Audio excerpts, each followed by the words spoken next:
नागपूरच्या दसरा चौकात शाही दसरा सोहळ्याचा उत्साह छत्रपती कुटुंबाच्या हस्ते शमीपूजन पार पडल्यानंतर पोवाडा आणि मर्दानी खेळाची प्रात्यक्षिकं सादर। साताऱ्याच्या वाढेगावमधील 2 दुर्गादेवींच्या भेटीचा सोहळा मोठ्या उत्साहात संपन्न। भेटीचा सोहळा पाहण्यासाठी भाविकांची मोठी गर्दी, फटाक्यांची आतषबाजी करत हळद कुंकवाची उधळण। परळीत दसऱ्याच्या सीमोल्लंघनाला ज्योतिर्लिंग वैद्यनाथ आणि काळरात्री देवी पालख्यांची एकत्र भेट धनंजय मुंडे यांनी नागरिकांच्या गाठी भेटी घेत सोनं लुटलं।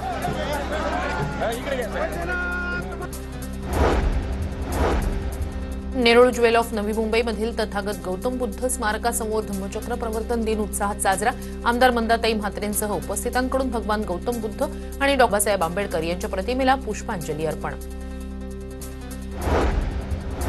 नंदुरबार जिल्ह्यातील पपई उत्पादक शेतकरी पुन्हा एकदा अडचणीत। पपई पिकावर रोगाचा प्रादुर्भाव झाल्यानं पानं पिवळी पडून पानगळ सुरू, उत्पादनात घट होण्याची शक्यता। जळगाव जिल्हा परिषदेच्या 4000हून अधिक सेवानिवृत्त शिक्षकेतर कर्मचाऱ्यांचा दसरा गोड। 1 तारखेला 4249 सेवानिवृत्त शिक्षकेतर कर्मचारी यांचं सेवानिवृत्ती वेतन थेट खात्यावर जमा। गरब्याच्या कार्यक्रमात गोळीबार करणाऱ्या आरोपीला पोलिसांकडून अटक। उल्हासनगर कॅम्प 2 मधील 24 नंबर शाळा परिसरातील घटना। सराईत गुंड असलेल्या सोहम पवारनं गरब्यासाठी माझ्याकडून परवानगी घेतली का म्हणत रस्त्यात अडवत शिवसेना शाखा प्रमुख बाळा भगुरेंवर बंदूक रोखत हवेत 2 राऊंड फायर केल्याची माहिती। अमरावतीच्या परतवाड्यातून घातक शस्त्र बाळगणारे 11 ते 12 संशयितांना पोलिसांनी घेतलं ताब्यात। मुंबई नागपूर पोलिसांची परतवाडा पोलिसांच्या मदतीनं संयुक्त कारवाई। ताब्यात घेतलेल्या संशयित वर्षापासून परतवाडा भागात रेकी करत असल्याची माहिती। मुंबईच्या गिरगावमधील खेतवाडी परिसरात दुर्गा मैदानात विजयादशमी निमित्तानं विशेष कार्यक्रम संपन्न। आरएसएसचे अखिल भारतीय संपर्क प्रमुख रामलाल गुप्ता यांची हजेरी।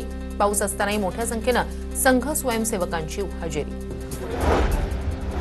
नांदेडच्या सचखंड गुरुद्वारामध्ये दसरा सण उत्साहात साजरा। हातात शस्त्र घेऊन शीख धर्मीयांचा प्रतिकात्मक हल्लाबोल। गुरुद्वारामध्ये पार पडले विविध धार्मिक कार्यक्रम। नागपुरात देवीच्या मूर्तीची विटंबना करणाऱ्या आरोपीची धिंड। महिला पोलिसांनी आरोपीचे हात बांधून धिंड काढली। दुर्गा मार्शल महिला पोलिसांच्या टीमनं आरोपीची धिंड काढली। दसऱ्यानिमित्तानं ट्रॅक्टर धुण्यासाठी गेलेल्या चौघांचा पाण्यात बुडून मृत्यू। छत्रपती संभाजीनगरमधील वाळूज परिसरातील लिंबे जळगावमधील घटना।